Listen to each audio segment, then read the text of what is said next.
Bonjour à tous, bienvenue dans le MAC qui fait du bien. Ce matin, nous recevons l'un des romanciers français les plus traduits dans le monde. Ses livres sont tous des best-sellers qui expriment sa passion pour la philosophie, la psychologie et le développement personnel. Laurent Gounelle, le grand Laurent Gounelle est avec nous. Je suis ravie de vous revoir. Bonjour Karine. Comment allez-vous? Très bien. Et merci d'être avec nous. Ah bah moi toujours, surtout quand vous êtes à mes côtés. Et à ma droite aussi, aujourd'hui, expert en sagesse indienne.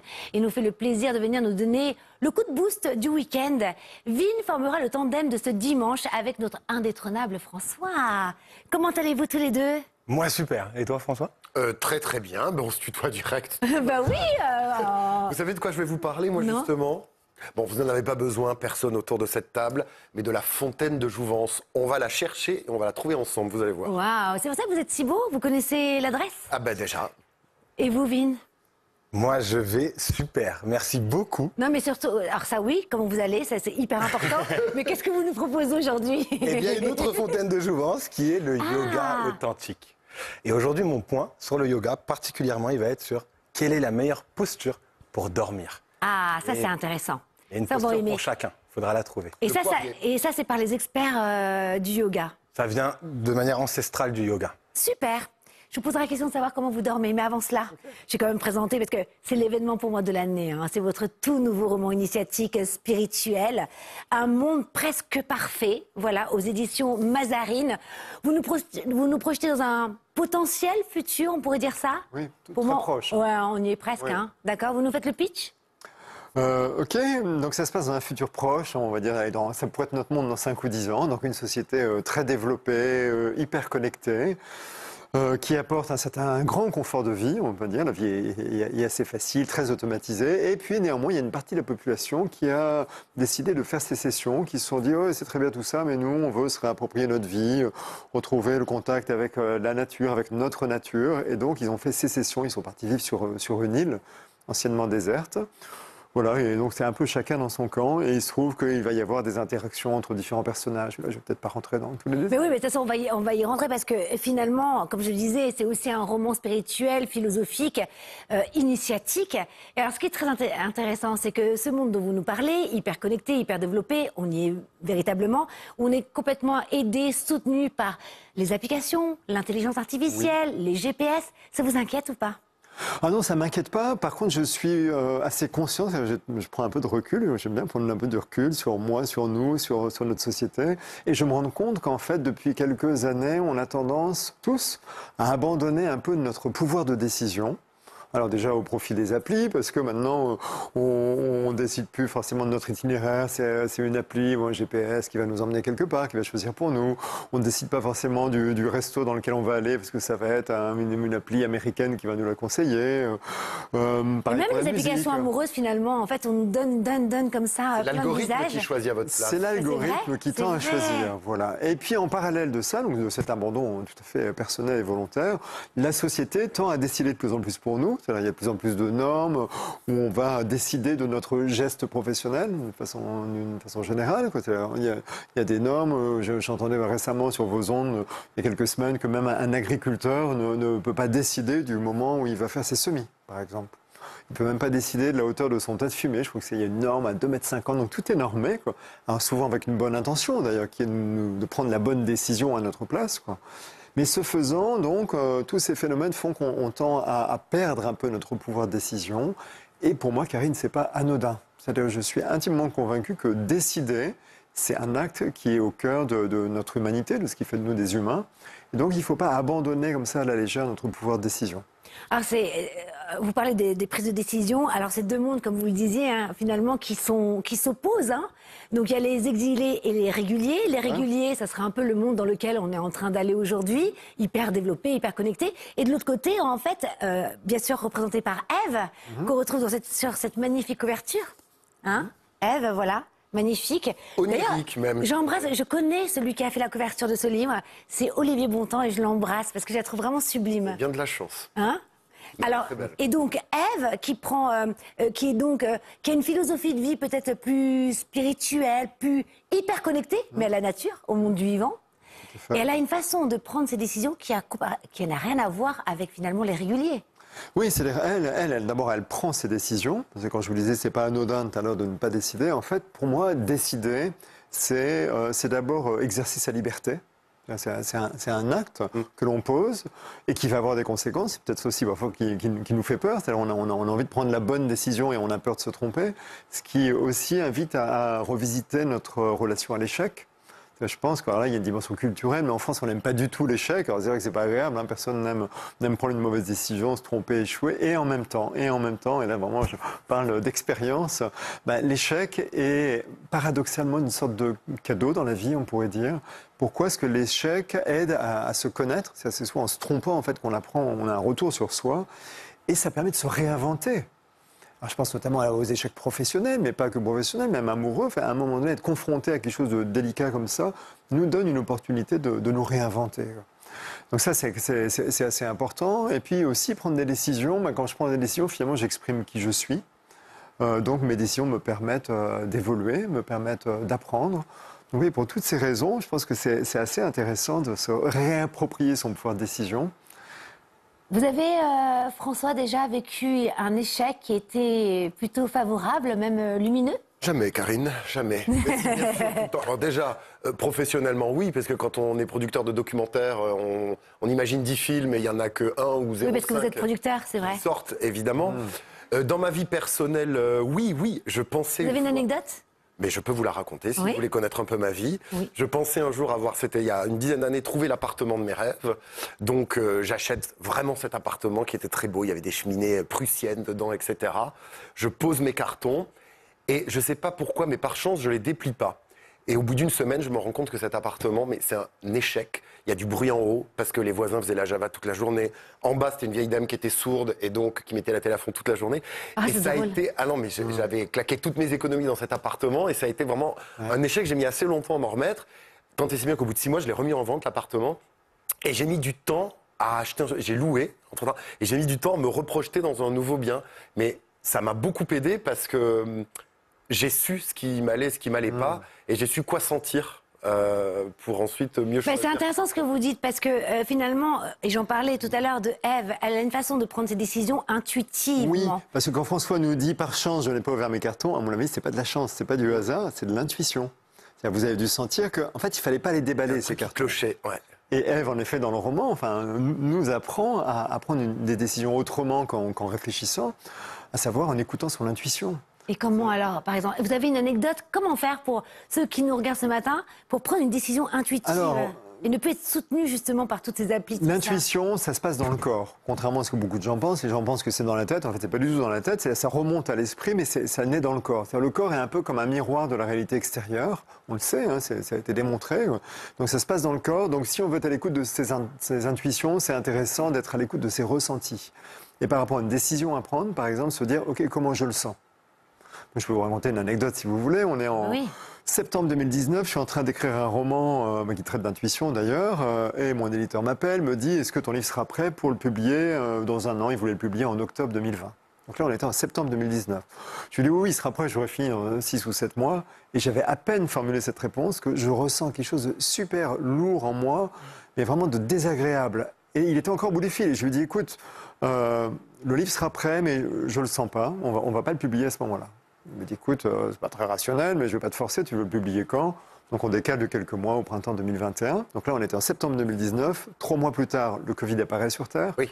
Et un an plus tard, à la date initialement considérée donc pour la parution, donc octobre 2020, c'est le deuxième confinement, toutes les librairies de France étaient fermées. Et vous êtes allé quand même jusqu'au bout de votre décision, parce qu'on pourrait avoir peur, c'est vrai, on peut tomber un peu dans l'avidité aussi. Je pense que beaucoup de gens qui nous écoutent ont déjà vécu l'expérience suivante. Vous avez une décision à prendre, une première idée vous traverse l'esprit, puis vous la mettez de côté, est-ce que vous dites non, mais il faut être un peu rationnel, un peu cartésien, voyons, je vais lister des critères, peut-être les pondérer, classer tout ça, etc.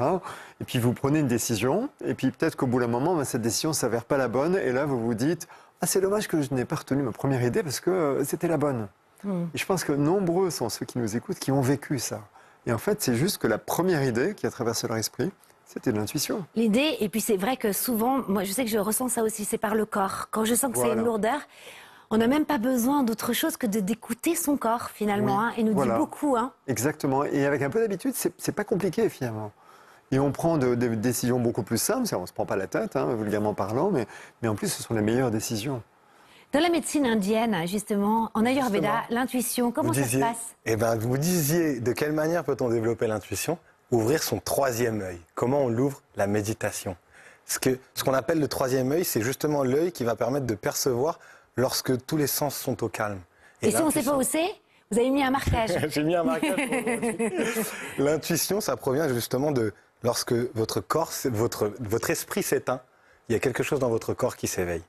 C'est l'intuition. Et la méditation le permet. Oui, parce qu'elle nous permet de rentrer dans un état modifié de conscience et donc de lâcher le mental pour écouter finalement et redescendre. Ouais, c'est super. Eh bien, écoutez, il y a une question que je voulais vous poser parce qu'il y a eu une étude hyper intéressante justement sur l'intelligence artificielle scientifique notre rapport finalement avec elle, avec cette nouvelle technologie. Racontez-nous, parce que c'est intéressant ce que ça fait au corps. Vous savez, Vous parlez de quoi, Catherine? lorsqu'on utilise trop, on se repose trop sur l'intelligence artificielle, qu'est-ce qui se passe? Alors, c'est pas uniquement par rapport à l'intelligence artificielle, c'est par rapport à tous ces beaux outils technologiques qui ont envahi notre quotidien. Le chauffeur de taxi aussi. Qui sont vachement sympas. Alors oui, alors ça en effet, ok. En fait, les chauffeurs de taxi londoniens, pour avoir un droit d'exercer leur profession, ils doivent connaître par cœur le plan de Londres, c'est 25 000 rues quand même. Donc, ils ont une tête bien remplie, d'accord, qui fonctionne bien. Sauf que depuis 4 ans, les chauffeurs de taxi londoniens utilisent une application, Waze pour ne pas la nommer. Et en fait, il y a des chercheurs qui ont suivi des chauffeurs de taxi et qui ont démontré, ils ont pris des IRM, ils ont démontré qu'en 4 ans, leur cerveau s'est atrophié. Ah oui, ça m'étonne pas. Non mais ça, moi je trouve ça tellement précieux d'entendre ce genre d'études scientifiques. Merci Laurent Gounel. Et c'est ça que j'aime dans ce livre-là, parce que finalement, c'est truffé aussi de recherche. Vous êtes un chercheur, hein? Non, je ne suis pas un chercheur, je n'aime même pas les recherches. Par contre, je vais fouiller en effet dans la recherche des autres pour trouver celle qui m'intéresse. Parce que moi, tout de suite, je pense à quoi? Je pense aux enfants. Et quand je vois que toutes ces personnes qui ont créé ces applications, toutes ces marques d'ordinateurs portables, etc., leurs enfants n'ont pas le droit, parce qu'ils savent déjà. Tout à fait. Vous avez parfaitement raison, Karine. Les patrons des géants du web, par exemple, pour ne citer qu'eux, ont interdit à leurs enfants l'accès aux écrans, quoi. Mais à tous les écrans. C'est-à-dire même un petit bébé, moi je vois parfois des bébés d'1 an, 2 ans qui pianotent sur un petit écran. Et ce qui est triste d'ailleurs, c'est que souvent les parents s'émerveillent en se disant mais il est très à l'aise avec son écran, on va en faire un ingénieur. Mais c'est tout le contraire. En fait. Avant 15 ans, ça, les études scientifiques, c'était vraiment très formelles avec des publications, etc., ont montré qu'avant 15 ans, c'était une catastrophe. On atteint des non-développements cognitifs par rapport aux âges. Donc c'est à partir de 15 ans, on peut. Avant 15 ans, il faut vraiment freiner l'utilisation. Et même, justement, sur l'intérêt, pareil, lorsqu'on est trop soutenu par les applications, etc., ça atrophie une partie de notre cerveau. Ah oui, je pense que chacun se rend compte. Moi, j'ai plus la même mémoire qu'autrefois. Il y a 20 ans, je connaissais par cœur tous les numéros de téléphone de tous mes amis. J'ai oublié. J'ai oublié mon nom. Maintenant, je crois que je connais même pas le numéro de téléphone de mes filles, quoi. Vous voyez, parce qu'à force de se remettre à ces beaux outils qui sont vachement pratiques, certes. Béquilles. Voilà, il y a quand même des conséquences en nous, il faut le savoir. C'est intéressant. On va revenir sur ce roman. Et je trouve qu'il ouvre le cœur et l'esprit.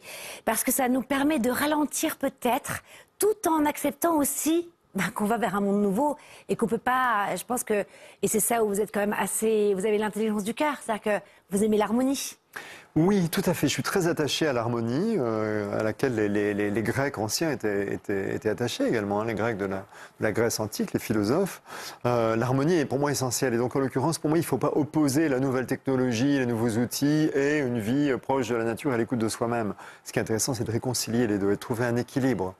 Vous voyez, par rapport aux nouvelles technologies, on pourrait transposer le fameux dicton que mon grand-père maternel répétait à souhait, à savoir que ça concernait l'argent. Il disait l'argent est un bon serviteur mais un mauvais maître. Mais en fait, c'est pareil pour la technologie. Tous ces outils sont de bons serviteurs, on le sait tous, ça nous facilite la vie, mais ce sont de mauvais maîtres. Merci, vous restez avec nous, Laurent Gounel. Il est à la fois David et Ève, parce que ce sont un peu les protagonistes de votre roman. Vous ne le saviez pas encore, François. Non. Voilà, pragmatique, aux fleurs redoutables, et puis en même temps très philosophe. Ben voilà, c'est François et c'est sa chronique. Le début. Aucune application, puisque vous en parliez, ne pourra vous aider à la retrouver. La fontaine de jouvence, Karine. Cette belle fontaine de jouvence. on sait ce que c'est. C'est une fontaine dont l'eau permettrait de rajeunir, de donner la vie éternelle, voire de guérir.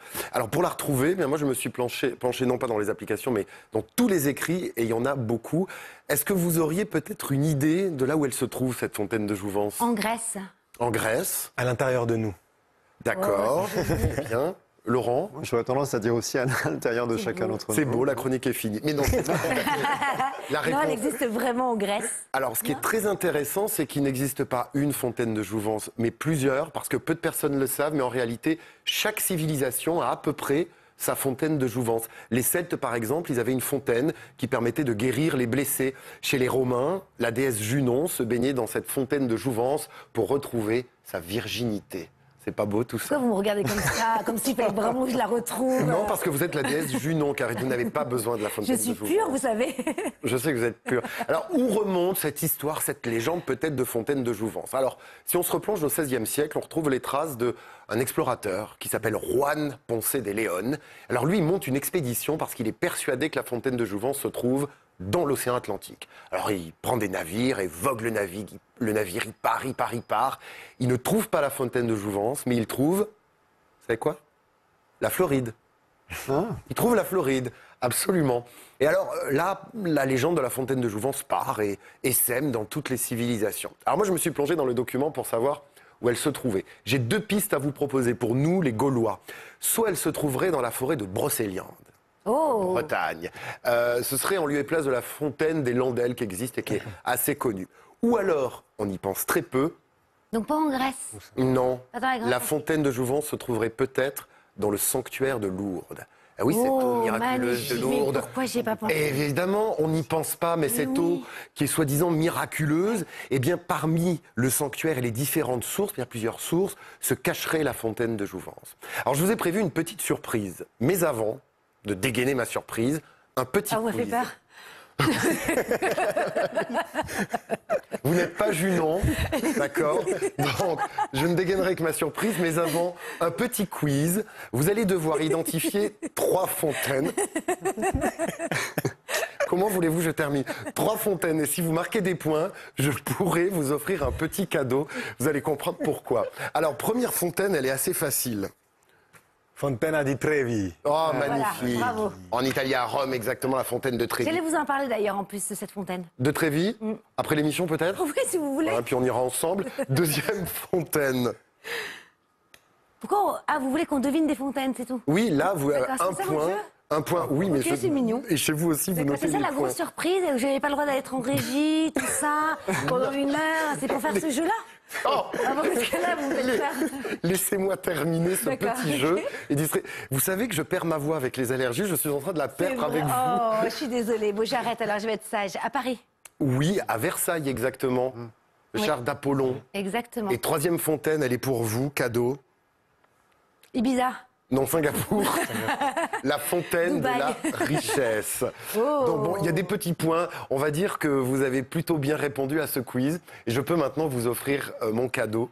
Ah. Qui est, vous savez certainement, mais ma mamie, j'ai une de mes mamies qui était de Lourdes. Donc je connais par cœur le sanctuaire de Lourdes. J'ai été plongé à plusieurs Ah ouais. C'est pour ça reprises. que vous êtes aussi sensible et intuitif pour un scientifique. Peut-être. Vous êtes spirituel quand même. Alors je vous ai fait venir spécialement en cadeau de l'eau de Lourdes C'est pas vrai. pour vous, tous en plateau. Incroyable. Alors Marilyn Monroe, vous savez, elle dormait nue avec une touche de parfum. Vous pourrez dormir nue avec une touche d'eau de Lourdes pour voir si vous rajeunissez, si vous guérissez ou si votre virginité, par exemple, revient. Mais c'est adorable. Vous êtes parti jusqu'à Lourdes pour la Et chronique. pratiquement, pour vous porter. Il y en a une pour Laurent aussi, vous pourrez lui donner. Oh là là. J'ai pas traversé Pour le Laurent plateau. Incroyable. C'est Laurent qui, Laurent? Gounel, qui est avec nous en plateau. Laurent Gounel.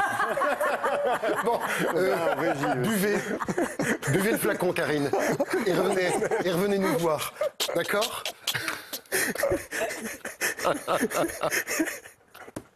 Mais il n'y a pas de Laurent ici. Voilà, c'est de l'eau, véritable eau de Lourdes. Hein? Ah, c'est génial. Je l'ai peut-être pas C'est assez montré, mais magnifique. c'est une véritable eau de Et on peut la Lourdes. boire ou pas aussi? Je sais pas si vous pouvez la C'est boire. plus efficace quand on boit? Non, mais mettez-la sur vous. Ouais. Vous l'avez déjà testé ou pas? Ah ben moi j'ai été Donc, trempé qu'est-ce dedans qu'ils quand font j'étais tout petit. Alors en fait c'est de l'eau de... Ils la bénissent avant, c'est ça? C'est de l'eau qui vient du sanctuaire de Lourdes. C'est l'eau réputée J'en mets direct. miraculeuse. Voilà. Si vous avez un petit bobo, etc., nous, on racontait, je me rappelle, ma mamie, elle avait des petites fioles comme ça, et on racontait qu'on s'en mettait sur les bobos ou dans le cou pour soigner les problèmes. Merci, c'est très touchant. On vous garde, François. Laurent Gounel, Merci. vous aussi, on vous garde. Vin nous révélera dans quelques instants quelle est la position idéale pour dormir selon les yogis. À tout de suite après une toute petite pause, le temps de vous faire du bien dans la position que vous voulez, par exemple.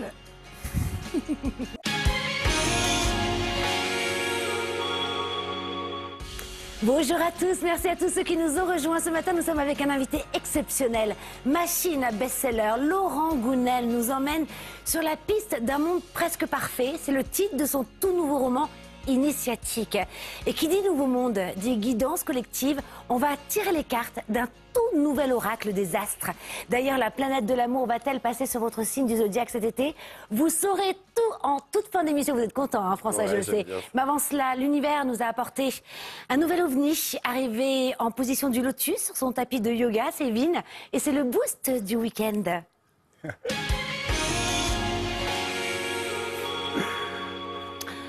Alors, Vin, de quoi parle-t-on aujourd'hui? Position du lotus, j'adore. Alors, aujourd'hui, je vais vous donner les principes et les postures dans lesquelles on doit dormir selon le yoga. Mais avant ça, j'aimerais savoir, je serais curieux ici en plateau, de savoir dans quelle position vous dormez. En commençant par vous, François. Alors déjà, je ne dors pas nu. Et Quel rapport avec la posture? Je sais pas, mais on veut des précisions sur ma façon de dormir, donc je le dis. Et je dors sur le côté. Droit à gauche? Droit. Ou gauche. Droit. Intéressant. Ah, moi aussi. Alors moi, je commence toujours un petit peu d'abord sur le dos, comme ça. Et quand je suis bien, hop, vers la droite. Génial, vous allez adorer ma Et chronique. je dors nu. Comme moi. Avec un peu d'eau de lourde maintenant. Et vous, Laurent Gounel? Alors moi, je dors sur le ventre, avec les mains sous l'oreiller et la tête sur le côté. Votre posture va peut-être changer après ma chronique. Hein. Ah, c'est vrai? Voilà, c'est Pourquoi? possible. Pourquoi? Eh bien, écoutez, on va faire un petit jeu. Les 4 postures privilégiées vont apparaître à l'écran et je vais vous demander rapidement, dans les premières secondes, de me dire si, selon vous, c'est conseillé ou déconseillé. On D'accord. commence par la première posture qui est, comme Laurent Gounel, sur le ventre. Conseillé, Ok. déconseillé? Moi, je dirais que c'est... Est-ce que c'est pas pour les personnes qui ont envie de se rassurer un peu sous le coussin, tout ça, non? Donc, je dirais que je ne sais pas. Mais que ça peut François, rassurer. Déconseillé. Eh bien, effectivement, cette posture est déconseillée selon le yoga. Pour une raison très simple, c'est qu'elle n'est pas adaptée à notre colonne vertébrale. Lorsqu'on dort sur le ventre avec la tête rehaussée, contraction au niveau de la nuque, on la met sur le côté, torsion au niveau de la colonne et aussi dans le bas, au niveau des lombaires, au niveau de la colonne. Il faut savoir que dans le yoga, la colonne vertébrale est appelée Merudanda, c'est-à-dire l'axe de l'univers. Donc il faut en prendre soin. Dans cette posture, c'est souvent d'ailleurs les problèmes affectifs qu'on cherche à soit évacuer ou soit être réconforté. Mais ça, c'est un peu j'étais pas plus loin, simple. alors. Exactement. Allez, une deuxième posture, alors. Deuxième Petit posture. quiz. La posture d'après sur le dos. Sur le dos. Conseillé, déconseillé? Alors, moi, je le fais, mais un petit quart d'heure avant de me mettre sur la droite. Je dirais oui, parce que j'ai l'impression que tout est bien aligné, François. Ça fait ronfler, non? Oui, c'est ça, c'est la position des ronfleurs. Oui, je ça pense. fait position du ronfleur. Eh Ah bien, bon vous savez quoi? Ils ont raison. C'est pas vrai. Mais vous avez raison aussi. Pourquoi? Cette posture est déconseillée plus de 15 minutes. Il faut la tenir moins de 15 minutes. Je vous explique. Ah bah vous êtes bien. Allongée, exactement. Elle est même parfaite en termes de Ah, ça, posture c'est pour vrai. dormir. Allongée sur le dos, la colonne va super bien. Cette posture est conseillée pour les femmes enceintes, notamment déconseillée pour les femmes enceintes, notamment, et les personnes obèses. Pourquoi? Parce que le poids que vous avez sur le ventre va venir s'appuyer sur vos organes, ce qui crée des reflux, des remontées, etc. Donc on conseille plutôt justement aux femmes enceintes de passer sur un côté, dont je vais vous parler après. Cette posture est très bien, très bonne pour les personnes qui ont des problèmes de dos. Vous en avez parlé, ça réaligne la colonne vertébrale, mais à ne pas faire plus de 15 minutes, puisque derrière, c'est d'autres effets qui arrivent, comme je vous l'ai cité, sur les organes. D'ailleurs, j'ai une petite parenthèse, parce que les yogis, ils dorment sur une planche en bois ou est-ce que c'est un fantasme? Sur des écoutez, aiguilles. Il s'avère Des aiguilles. il s'avère que moi-même, on dort plutôt sur de la paille. Mais quand je dis de la Ah, vous paille, dormez sur de la paille? c'est à peu près 2 cm. Hein. C'est pas plus. Donc c'est à peu près un sol dur, mais c'est simplement essayer d'être sur un matériau qui est naturel. D'accord, donc en fait, un matelas, c'est pas si bon que ça, finalement? C'est pas que c'est pas si bon, c'est que nous, entre guillemets, les yogis sont dans une certaine recherche et un certain alignement. Le corps doit travailler même pendant le sommeil, ou plutôt doit se réaligner même pendant le sommeil. Et donc, une petite planche en paille très rigide permet à la colonne vertébrale... Ne dites pas, Vin, que vous dormez sur un lit en Depuis paille. que je suis retourné en France, non. Ah, d'accord. Non, je ne vous mens pas, le matelas, il est très confortable. Mais pendant très longtemps, j'ai dormi sur de la paille, oui. Ah oui. Ou sur rien du tout, hein, simplement une planche en bois. Waouh, incroyable. C'est raide. Ouais. Bon, on continue alors. Posture d'après. Et Allez. là, on va rentrer dans des détails yogiques. Sur le côté gauche, à votre avis, rapidement, conseiller, déconseiller? Franchement, alors là, Aucune idée. Hein. moi j'ai envie de dire dirais déconseiller, oui. puisque moi j'aime dormir sur la droite, donc. Mais moi, je dirais oui, droite ou gauche, pareil, non? Presque. Eh bien, dormir sur le côté gauche, c'est très conseillé. C'est une des postures les plus, qu'on conseille le plus. Pour quelle raison? Lorsqu'on dort sur le côté gauche, écoutez bien, la narine qui va être activée est la narine droite.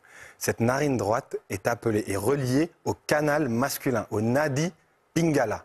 Ce canal masculin dans le corps, il va venir dynamiser les organes, créer une chaleur, ce qui permet une meilleure digestion, meilleure répartition des nutriments, meilleur filtrage des reins. Voilà, je vous en passe. Avoir les organes qui se réchauffent, c'est une très bonne chose. Même chez les femmes. Justement, chez les femmes, on conseille le côté gauche parce que, femmes enceintes, un coussin entre les jambes, côté gauche. Les mamans de plusieurs enfants qui ont beaucoup de tâches familiales ou professionnelles à s'occuper, elles ont besoin d'être très concentrées. Le côté gauche active le cerveau gauche et donc vous allez être dès le lendemain très très très concentré. Le petit plus. Waouh, c'est super, Le petit j'adore. plus, Oui. Karine, sur le côté gauche, si vous dormez avec la climatisation par exemple dans un pays chaud, votre corps va générer une chaleur qui va venir combattre la froideur de la climatisation. Côté gauche, très conseillé. Génial. Côté La gauche. dernière, c'est Côté François et moi droit. qui dormons Oui, sur le côté côté droit. Eh bien, Mince. non, Ah. pas mince. C'est bien? Le côté droit active la narine gauche. D'accord. Ok. Et cette narine gauche-là, c'est le Nadi Ida, c'est le canal énergétique féminin. Qu'est-ce qu'il fait? Il refroidit le corps, il apaise les tensions et les inflammations du corps et du cerveau. Ah, c'est intéressant. Donc on conseille ça aux personnes colériques, aux personnes qui ont des problèmes de nervosité ou qui ont eu des situations problématiques dans la journée. À jeun, dormez sur ce côté-là à jeun, ça crée Parce qu'à énormément Paris, ça marche pas. de bénéfices. Pardon? Bravo. C'est vrai, ça. Parce que- merci. À jeun comme les pruneaux. À jeun, les pruneaux. Bah oui. Karine, bah, vous savez quoi? Cette posture-là, Oui. Elle rend, petit plus. elle rend drôle, c'est ça? cette posture-là, justement, on la conseille aux personnes colériques, on la conseille aussi aux personnes constipées. Si un jour... Pourquoi vous Ah dites non, mais Karine alors là, Mais non, Karine, mais j'ai pas vous fini ma arrêtez, phrase. vous deux, là. J'ai pas fini ma phrase. Ma phrase, c'était, si un jour vous êtes constipé, Ah, parce que pruneau, d'accord, j'ai compris. voilà, à jeun, pruneau, si un jour vous êtes constipé, le côté droit, 10 minutes avant de vous lever, 10 petites minutes sur le côté droit, vous allez aux toilettes. Ne me tenez pas au courant, je sais que ça fait des merveilles. D'accord. Vous êtes sûr, pas un petit texto, rien du tout? Non, ne me tenez pas au courant. Bien. Si je devais conclure, je vous dirais une chose, c'est que le côté droit est privilégié des yogis. Voilà, on essaye de créer une nouvelle journée, oublier la journée d'aujourd'hui. Le côté gauche, plutôt les mamans. Mais le meilleur conseil, c'est choisissez le côté que votre corps décide. Une fois que votre corps est aligné, il va automatiquement choisir un côté. Allez-y, foncez. L'intuition, encore une fois, L'intuition. c'est prendre la prise de décision intuitive. Merci, Vin, c'était hyper intéressant. Ah bah, avec plaisir. Et si on dort la tête à l'envers? Oula, non, le poirier, c'est n'importe quoi. très mauvais. Et si on se réveille la tête de... Non, on arrête. Non. Non, on y va. Là. On y va. Un monde presque parfait. C'est votre tout nouveau roman initiatique, Laurent Gounel. Entre nous, vous avez déjà fait le choix un petit peu. Vous avez pris parti un peu sur la couverture, sur cette magnifique couverture. Est-ce que c'est pas David et Ève qui sont dessus? Ah, oui. C'est Ève. Et donc Ève, c'est celle qui rêve d'un monde presque parfait, plutôt philosophique, spirituel, connecté à la nature. Finalement, vous prenez parti un peu dans ce roman? Je prends parti, je ne sais pas si je prends parti, une fois de plus, je l'évoquais tout à l'heure, moi je suis pour l'harmonie et l'équilibre. Mais pour moi, c'est très important d'être connecté à la nature et connecté à moi-même, que chacun soit connecté à lui, à ses ressentis. Donc oui, à la technologie à petite dose, quoi. Alors justement, c'est intéressant parce que donc c'est deux mondes qui se confrontent. Hein, on le disait tout à l'heure, les hyper connectés, hyper développés, nouvelles technologies, et de l'autre un monde hyper connecté à la nature, au monde du vivant. David prône le confort. Ève, en revanche, dit que ça peut engourdir l'âme, le confort. Alors moi déjà, je suis curieuse de savoir ce qu'elle voulait dire par là. Et vous, Laurent Gounel, Vous habitez où? Voilà. Alors, Je veux tout savoir. veux tout savoir. Non, mais est-ce que vous aimez le confort ou pas? j'aime le confort comme tout le monde, Bah oui, évidemment. moi j'ai pas l'impression d'être engourdie. Et en même temps, j'ai à l'esprit le fait qu'en effet, le confort peut être engourdissant, quoi. C'est-à-dire, on peut tous être attirés par ça, et en même temps, c'est parfois quand on est confronté à un certain inconfort, c'est pas que je prône l'inconfort, hein, qu'à un moment donné, il peut se passer des choses. Je vais vous raconter une histoire. Il y a 20 ans, j'ai séjourné en Afrique, j'avais fait un safari, photo, banal, quoi. Et donc, on dormait plutôt dans des beaux hôtels, sauf une fois, c'était un hôtel de tente. Enfin, c'était un campement, quoi. Je suis arrivé là, j'ai fait un peu la tête, honnêtement, je me suis dit, oh, ça va pas être super confortable. Et en effet, c'était pas très confortable. D'accord, on dormait sur des espèces de paille. C'était pas des pailles, mais bon, non, quand même pas, mais bon, ça allait un peu dans cette direction. Donc, c'était pas confortable, et pourtant, c'est mon meilleur souvenir d'Afrique. Parce Pourquoi? que, comme c'était une tente, il n'y avait pas de mur, hein, et du coup, il y avait les odeurs. On sentait l'odeur des fauves. Au petit matin, c'était juste incroyable. Et au-delà de ça, l'odeur de la savane en s'endormant le soir, il y avait des bruits, parfois un petit peu inquiétants, mais inquiétants aussi, ça permet d'être seul avec sa peur et de voir comment on gère notre peur. Je regarde un souvenir ébloui, quoi. Et j'ai complètement oublié les hôtels que je ne saurais même plus décrire. C'est confortable chez vous, François? Absolument, je ne dors pas sur de la paille. Non, mais ce qui est intéressant, c'est que, et là je reviens sur les prises de décision, finalement c'est à nous de redevenir autonomes et de faire des efforts peut-être pour vivre dans ce monde connecté, mais tout en ramenant peut-être le vivant autour de nous. Qu'est-ce que vous en pensez? C'est ça, trouver un équilibre, complètement. Vous me demandiez où je vivais. Moi j'ai mis un chat chez moi par exemple, ça me suffit pour être dans le monde du vivant. Moi aussi, je vis avec un chat. Un petit fauve. Moi, j'ai quitté Paris, par exemple, il y a 8 ans, pour vivre en Bretagne, dans un endroit où je suis proche de la nature. Je n'ai pas besoin de prendre la voiture pour me retrouver dans la nature, ce qui me permet d'être au milieu des arbres tous les jours, quoi. Et pour moi, c'est précieux. Vous disiez quelque chose d'assez intéressant, c'est que souvent les personnes les plus sur d'eux sont les moins compétentes. Pourquoi? Alors ça, c'est une étude très, très récente qui a été menée l'année dernière sur le sujet des biais cognitifs. Vous savez, les biais cognitifs, ce sont ces mécanismes de l'esprit, de la pensée, en fait, qui inconsciemment altèrent notre jugement. Ce qui fait que chacun pense prendre des décisions déjà personnellement, chacun pense que c'est sa décision et de manière rationnelle, et en fait, on n'est pas si rationnel que ça. Donc il y a plein de biais cognitifs, des choses qui jouent sans qu'on se rende compte. Les scientifiques en ont identifié 250. Donc celui que vous citez a été mis en évidence récemment, en 2023, par 2 psychologues américains, Kruger et Dunning, qui ont montré qu'en fait, moins les gens étaient compétents dans un domaine, plus ils avaient tendance à s'illusionner sur leurs compétences. Donc ils vont surestimer leurs compétences, ce qui peut les amener à être assez sûrs d'eux-mêmes. Et comme on sait qu'il y a un autre biais cognitif qui nous pousse, nous en général, à suivre les gens qui sont plutôt affirmés, ça veut dire qu'on a tendance dans la vie à suivre les gens qui sont plutôt incompétents, quoi. Autre chose intéressante aussi, vous m'aviez confié que pour approfondir la politique, par exemple, et savoir finalement où est-ce qu'on se sent peut-être le plus proche, il y a un petit conseil que vous donnez qui est pas mal et qu'on pourrait finalement transposer dans beaucoup de choses. Par rapport à cette notion d'équilibre, c'est ça? Oui, c'est ça, exactement. En fait, c'est qu'à Pour tous les jeunes qui nous écoutent. À notre époque, c'est très dur, je trouve, de trouver la vérité dans l'information. Donc, ce que je faisais moi autrefois, c'est-à-dire avant les réseaux sociaux, c'est que je lisais un journal de gauche, un journal de droite, et je me disais, la vérité est quelque part entre les deux, quoi. Et d'ailleurs, quand vous faites ça, parce que je le fais encore parfois, hein, c'est très intéressant de voir que vous n'avez pas les mêmes informations. Le même jour, vous achetez 2 journaux, vous regardez en ligne 2 journaux, vous n'avez pas les mêmes informations. Pourquoi? Parce que c'est ce qu'on appelle un biais de confirmation, autre biais cognitif, c'est chacun, donc ça vous joue aussi pour un journaliste, va retenir les informations qui vont dans le sens de ses croyances, de ses valeurs, de ses convictions, quoi. Donc quand on lit le journal, on croit avoir des nouvelles de ce qui se passe dans le monde. En fait, non, on a des nouvelles du monde telles que le journaliste les voit, quoi. C'est ça, j'allais dire, en fait, finalement, on parle souvent ici aussi des personnes qui sont très clairvoyantes, mais ça traverse le canal pour venir, et en fait, c'est nous qui déposons encore un jugement par rapport aux informations qu'on peut recevoir, par exemple. Oui, qu'est-ce que vous en pensez? Tout à fait. Et à notre époque, en fait, avec les réseaux sociaux, avec tous ces beaux outils, qu'est-ce qui se passe? C'est qu'il y a une accentuation du phénomène. Les gens tendent à ne lire des nouvelles qui vont que dans le sens, non seulement de leur centre d'intérêt, il n'y a pas de mal à ça, me direz-vous, même si ça peut être enfermant, quoi, mais aussi dans le sens de leurs opinions politiques, leurs opinions sur tout, en fait. Et donc, au bout d'un moment, on peut se retrouver à n'avoir que des informations qui vont dans le sens de notre vision des choses, qui est peut-être juste ou pas.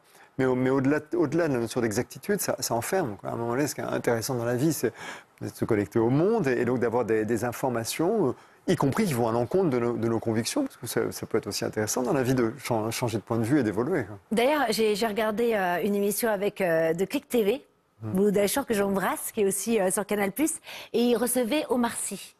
Et Omar Sy disait qu'il était vraiment important aujourd'hui de penser groupe.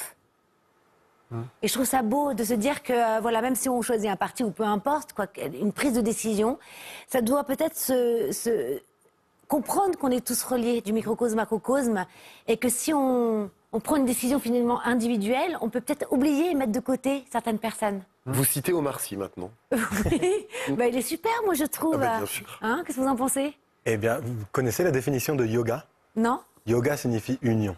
Oh. Le but dans le yoga est justement de faire de notre conscience une conscience universelle avec tout et tout le monde. Omar Sy est un yogi qui s'y ignore. Et toutes les religions du monde, d'ailleurs, invitent à ça.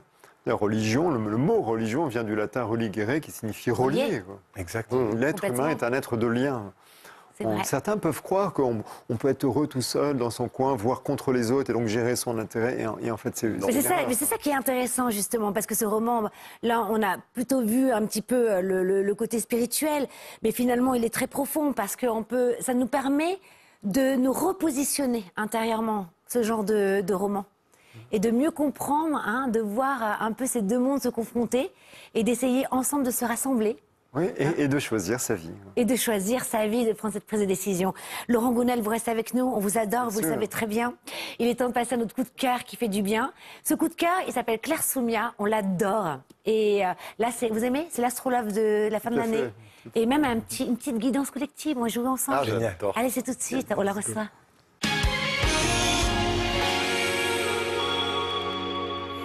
Claire Soumia, je suis ravie de vous recevoir. Moi aussi, Karine. Alors, vous êtes astrologue, mais Tout à pas une astrologue ordinaire, astrologue karmique. Oui, tout à Ça veut dire fait. quoi? Alors, je me suis spécialisée en fait dans l'astrologie karmique qui vient vraiment parler des vies antérieures, du chemin de vie. Je fais de l'astrologie traditionnelle également, hein, de l'astrologie aussi prévisionnelle. Mais c'est vrai que le côté karmique me plaisait particulièrement en fait, hein. Ça veut dire quoi? Dans les astres, on peut voir les vies antérieures? Tout à fait. On peut voir dans la carte astrale d'une personne, qui est la photographie du ciel de la personne le jour où elle est née, eh bien, quelles sont ses vies antérieures, dans quelles énergies elle était dans ses vies passées et quel est son chemin d'épanouissement dans cette vie actuelle. Donc, la recherche s'arrête où? Juste sur l'émotionnel? En fait, on peut Les blessures d'âme, par exemple? Exactement. On peut voir les peurs, les blocages, les blessures de nos vies passées qui ont peut-être même encore un impact dans cette vie actuelle, en fait. Et c'est là où on peut les mettre en lumière pour venir les travailler. Donc, vous êtes thérapeute, astrologue karmique, en fait, finalement. Non, mais c'est un peu ça. C'est d'aller voir dans le passé. Tout à fait. C'est un peu du nettoyage de mémoire cellulaire. Exactement. Hein? C'est tout à fait ça, Karine. Hyper intéressant. Claire Soumia, aujourd'hui, vous venez nous parler de Vénus, cette planète qui est importante. Oh oui. Pourquoi? C'est Eh bien, l'astrolove. L'amour, tout le monde l'attend, hein, généralement. Alors l'amour, ce n'est pas que l'amour pour les autres, c'est aussi l'amour de soi. Et Vénus, Ça ne nous intéresse pas, non, on veut savoir en fait quand est-ce qu'on va rencontrer quelqu'un et quand est-ce qu'on va être heureux en amour. Alors pourquoi c'est important de voir les dates où passe Vénus dans notre signe En astrologique? fait, Vénus, c'est la planète des valeurs, de l'amour, des plaisirs. Et quand Vénus, elle vient faire un bel aspect à notre signe astrologique, et même également à Jupiter, qui est la planète de la chance, eh bien vraiment les feux sont au vert. C'est-à-dire que pour les personnes qui sont célibataires, eh bien notre puissance de séduction elle va être à son maximum. Donc une rencontre peut arriver. Pour les personnes qui sont en couple, par exemple, ça peut venir construire vraiment la relation, peut-être s'installer ensemble, un projet bébé. En fait, on est vraiment sur des énergies qui nous poussent même à sortir. Si on est quelqu'un un peu introverti, quand Vénus fait un bel aspect à notre signe astrologique ou qui passe au-dessus de nos têtes, eh bien c'est le moment justement d'aller à la rencontre des gens, car c'est là où on peut rencontrer la personne qui peut faire vibrer notre... Ça n'ouvre pas à l'adultère, ça apporte pas l'adultère sur Oh là un là, couple, non mais hein. François, après, taisez-vous, on n'en peut plus de lui. Hein. Oh, Alors moi, j'ai souvent senti que lorsque Vénus passait sur ma tête, oui. on se sent mieux dans notre peau aussi. physiquement. Exactement. Et oui, parce que Vénus, c'est aussi l'amour de soi. Et quand Vénus passe au-dessus de notre signe, vous en plus qui êtes lion, Karine, le lion, c'est l'amour. Donc effectivement, Vénus, ce n'est pas qu'une question de aller rencontrer l'autre, c'est aussi aller à la rencontre de soi. C'est peut-être aussi se faire juste un rendez-vous amoureux avec soi-même, s'écrire une lettre d'amour avec des je t'aime. Un petit moment pour soi, en fait, pour après, justement, aller vers les autres et être encore plus ouverte à Donc, l'amour. ce qu'on va faire, vous avez préparé un petit tableau. Ce que je vais vous proposer, c'est que vous prenez votre portable, faites une capture d'écran chez vous, parce qu'on vous a mis, selon votre signe astrologique, quand est-ce que Vénus arrive dans votre signe, et là, pour saisir toutes les opportunités C'est tout à au fait. maximum. Et là, il faut sortir. Hein. Ah oui. Si vous cherchez, si vous êtes célibataire, et si vous êtes en couple comme Laurent Gounel, ou d'autres sur le plateau, c'est le moment de Eh bien, justement... raviver on peut la peut-être- flamme, peut-être encore plus. Eh bien oui, déjà rallumer Allez-y. peut-être le pouvoir de séduction, ou alors penser peut-être à s'installer ensemble, si c'est un questionnement qu'on avait. C'est le moment idéal, si on a envie peut-être de faire un enfant. Eh bien, c'est des périodes qui sont propices justement à l'avancée de ces choses-là en fait. On le sent en fait. Quand Vénus fait un bel aspect à notre signe astrologique, on sent qu'on est dans des bonnes dispositions et que l'autre souvent est ouvert aussi à ces propositions-là. Une demande en mariage par exemple, c'est le moment quand on voit qu'on est dans des dates clés justement à retenir. Eh bien, on se lance et c'est parti. Vous y croyez, Laurent? Bah écoutez, moi je suis à l'écoute. Voilà, je n'y connais rien en astrologie. Vous êtes ouvert, c'est vrai. Il est comme Ouais, moi. ouais, mais je suis à C'est l'écoute. vrai. Alors, autre chose, parce que vous avez sorti... Alors ça, maintenant, on va faire une guidance collective. C'est-à-dire que vous qui nous regardez, vous allez aussi choisir une carte. Il y a un message. Et comme il n'y a pas de hasard, hein, c'est ça? Exactement. On va tous jouer. Alors, il s'appelle Mon Oracle Astro. Moi, j'ai sorti le coffret, il est là. Tout à fait. Voilà. Dedans, on retrouve donc des cartes. Pourquoi vous l'avez créé, cet oracle, Claire Soumia? Alors, c'est vrai que déjà l'astrologie, c'est le discours avec les astres. Et je me suis dit, plutôt que d'avoir les planètes et les constellations dans le ciel, pourquoi ne pas les avoir dans nos mains à travers des cartes? Et j'ai créé cet oracle en fait parce que je ne peux pas me déplacer dans toutes les chaumières. Et je me suis dit que j'allais pouvoir vous aider à distance pour elle a avancer. sauté. Ah, elle est sortie. Ah. Signe. Ça va vous permettre d'avancer de la façon la plus juste qui soit, en fait, dans votre quotidien. Mais C'est ça m'étonne laquelle? tellement pas. Toujours pareil, Saturne. Oh, Blocage, patience. mais Saturne, il a mauvaise presse, mais elle est pleine de sagesse, en fait, Saturne. Ah On oui, en avait pourquoi parlé. Eh bien, Saturne, en fait, c'est vrai que dans l'astrologie, on se dit, oh, Saturne, c'est les freins, les blocages, mais en même temps, ça nous apprend à développer notre patience et notre persévérance. Donc, si Saturne est sorti, peut-être en ce moment, ça stagne, mais c'est justement pour peut-être quelque chose d'encore mieux derrière. Oh, moi, je suis Karine. optimiste. De toute façon, l'amour, c'est aussi tellement plein de choses. Oui. C'est l'amitié. Exactement. C'est mon chat. Alors, on va regarder les cartes. Alors, donc là, je vous propose à chacun de choisir une carte 1, 2, 3. Alors, comment ça se passe? On se pose une question, dites-nous. Vous vous guidez-nous. posez une question, vraiment intérieurement, je vous laisse le temps vraiment de vous plonger, que ce soit vous tous, mais également vous à travers l'écran.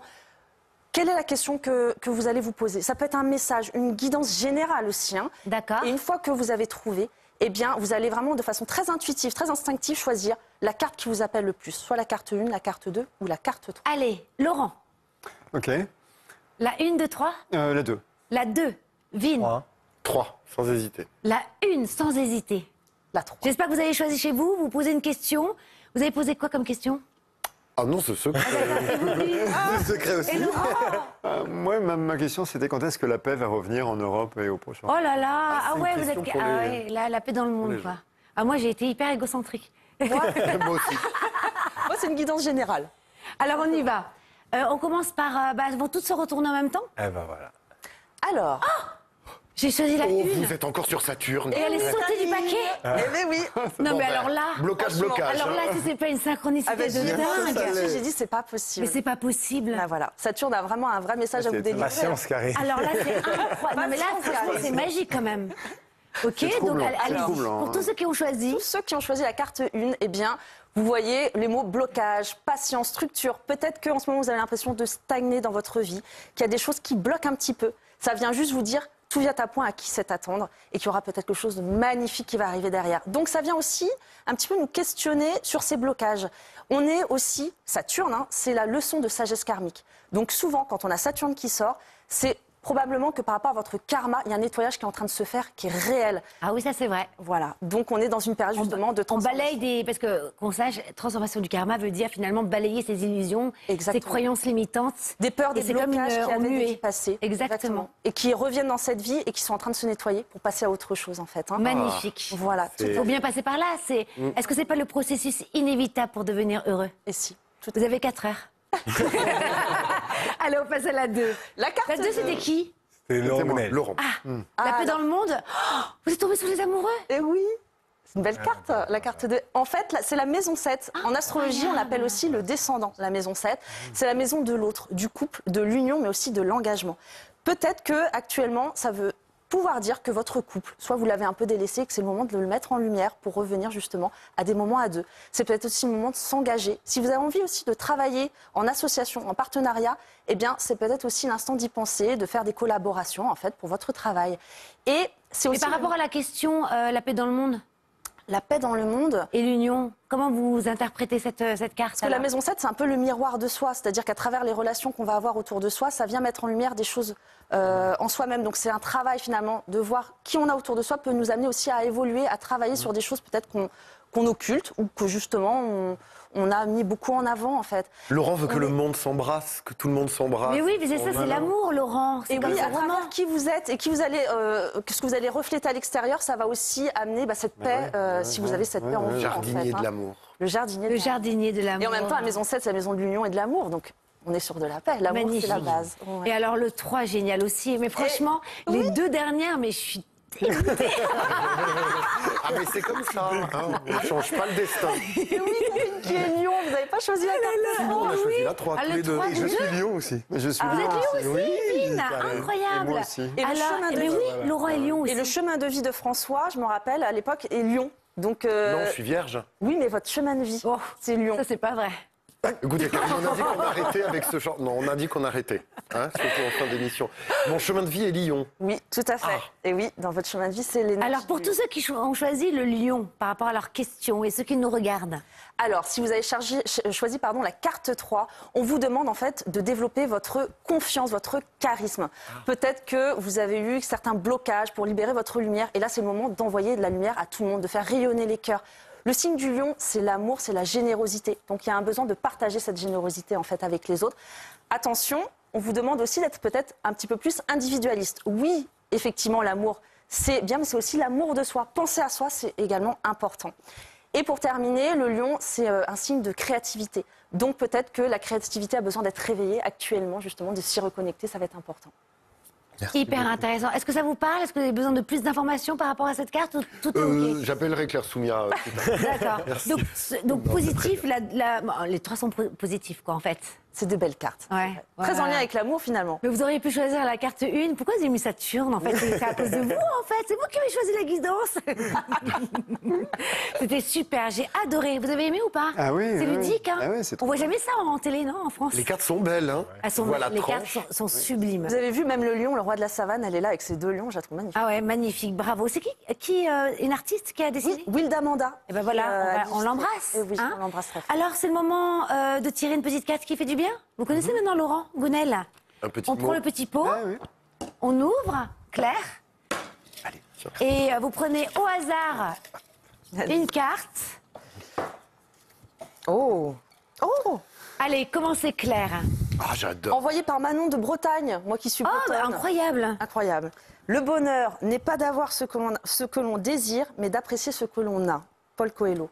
Non, mais on dirait vraiment Oh. le roman de Laurent Gounel, cette phrase.